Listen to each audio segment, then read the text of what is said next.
Hello everyone! Ngayon po ay magluluto tayo ng kakaibang salad na talong.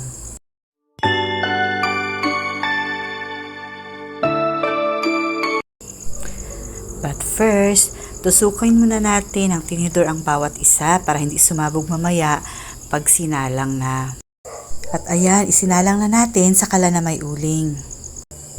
Nakikrave talaga ako ng ganitong recipe guys. Kaya kahit makulimlim ang panahon, parang uulan na, go pa rin. Recipe kasi ito ng yumao kong asawa kaya na-miss ko.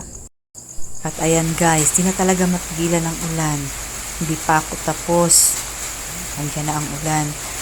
Buti na lang, may malaking payo kaya safe lang din ang niluluto ko, hindi mababasa.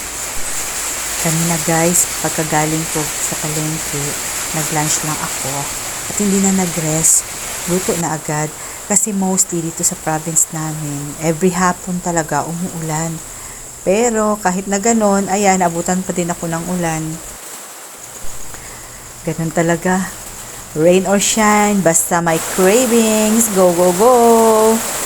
Ayan, check ko ulit at parang luto na.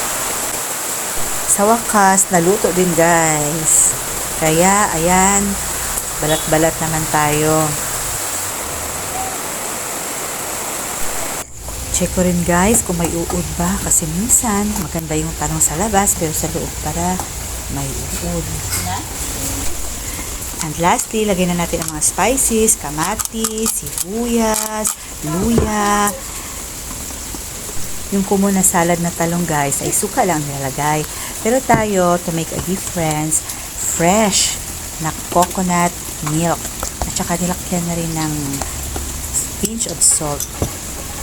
And for toppings, let's spread spring onions. At ayan guys, done na ang ating kakaibang salad na talong. Rain or shine, craving satisfied. Thanks for watching and have a great day everyone.